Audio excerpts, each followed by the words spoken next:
Welcome to Beyond the Box, Unlocking Creative Mortgage Solutions. I'm your host and creative financing expert, Brett Clark.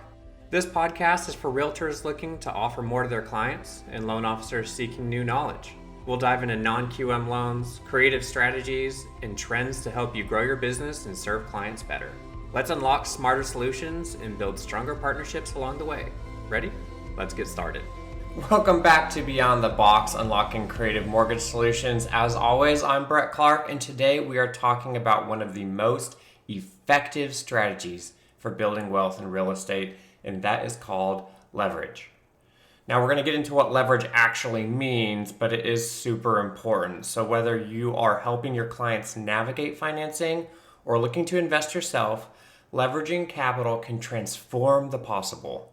We're going to explore this through the idea of a 500K scenario, which means you've got about $500,000 to spend on a property, showing how spreading investment capital across multiple properties can amplify returns, and why financing tools like DSCR loans make leveraging so accessible. I'll also share insights from the Harvard Business Review that shows how businesses use leverage growth into their success. So let's dive in. Leverage. It's all about using other people's monies to make you more money.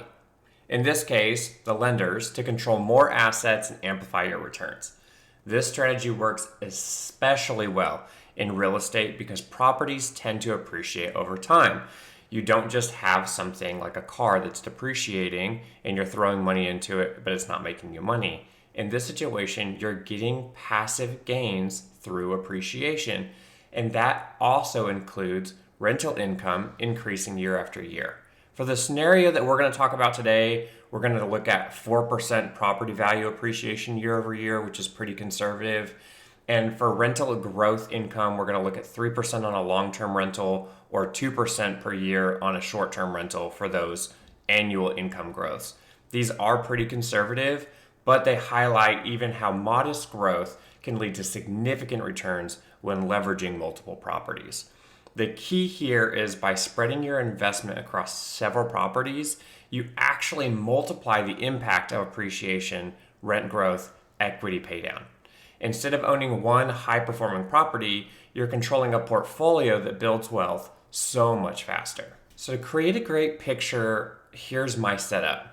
So pretend you've got $500,000 to invest and you're considering buying a property worth $500,000 or multiple properties at that same $500,000. Do you use $500,000 to buy one property outright, or do you spread it across multiple properties using financing? So here's some options that are pretty baseline. Buy one property, 100% down payment, no financing, two properties at 50% down, three properties at 33% down, or four properties at 25% down. So those are the four different options that we're going to discuss in this situation to give you the ROI, the total value over 10 years.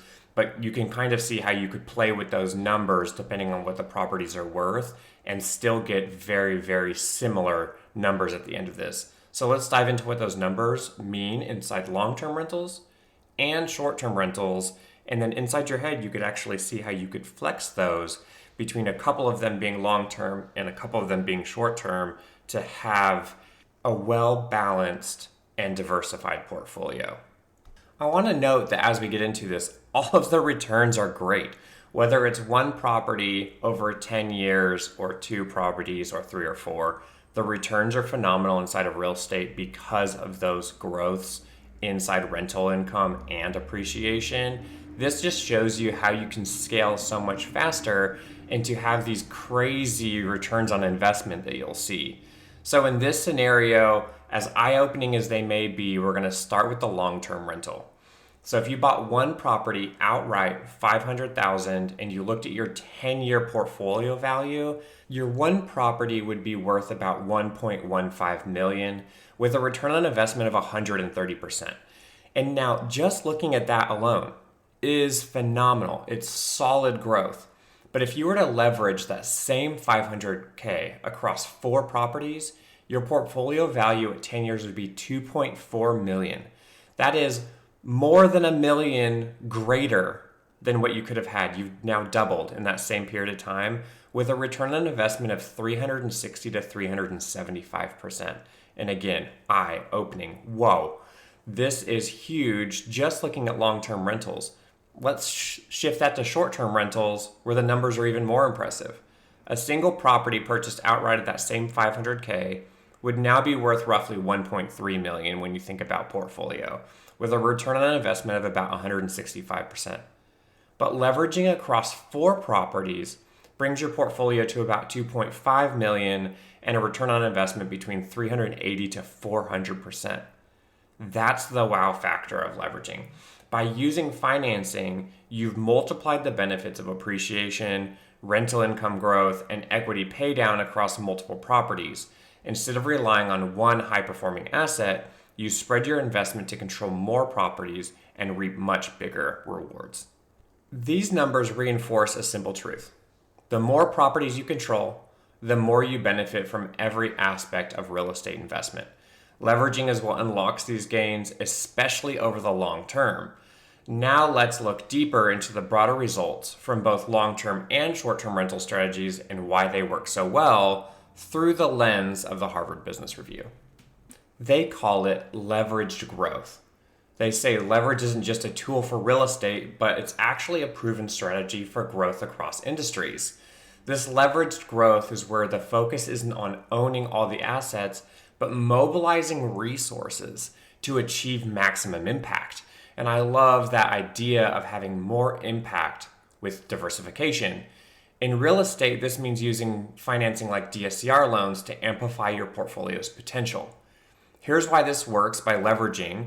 You spread your investment across more properties, allowing you to 1, capture appreciation and rent growth across a broader portfolio, 2, preserve your cash for other opportunities, increasing your flexibility and reducing the risk, and 3, scaling faster while keeping your financial burden manageable.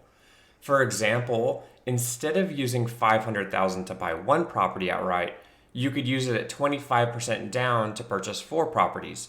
You'd be orchestrating growth, just like successful businesses like Apple or Amazon, and creating value through strategy and a strategic use of resources rather than full ownership. HBR talks about using it and thinking of yourself as the orchestrator of your investment strategy. But in this situation, you actually get to act as the conductor, orchestrating the investment strategy of your clients and helping them through some of their needs. As we know, some of the younger investors don't truly understand these concepts of mobilizing resources.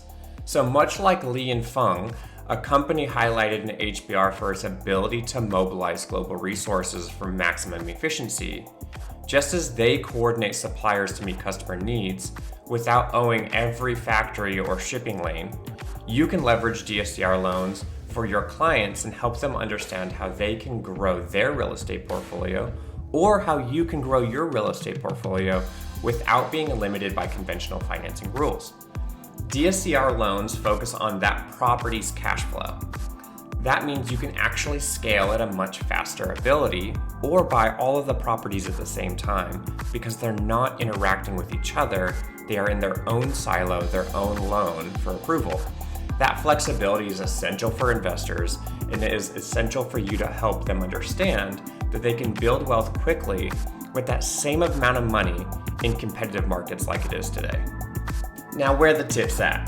For realtors and loan officers, the lesson is clear. Leverage creates opportunities. It also puts more money in your pocket. The more deals that you close, the more potential that you have to make more money. So as a realtor, each of those 4 500K properties is a different opportunity to work with other situations, see other houses, and continue to show your value. For loan officers, it is putting yourself into the place to be that valuable person, teaching financing across different returns on investment. By framing financial options in terms of value creation, like help clients turn deployment pay or investment capital into scalable portfolio. You position yourself as the guide to smarter, more strategic growth, and that will continue to bring them back that raving fan concept. So to sum up, leveraging isn't just about borrowing money. It's about creating a strategy that maximizes returns while reducing risk. Just like businesses use leveraged growth strategies to stay flexible and efficient, you can help your clients apply these principles to real estate. DSCR loans are one of the most powerful tools for making this happen, allowing investors to scale without the unnecessary and burdensome hurdles. Well, that's all we have for today, so thanks for tuning in to Beyond the Box. I really hope that you love this strategy on how you can turn the one deal into multiple, and you can make more on this. So if you think that this is valuable, please share it out. Let's make sure that we have as many people understanding how they can grow their businesses, grow their family, and grow their portfolio. You're all amazing. I look forward to catching you next time here on Beyond the Box.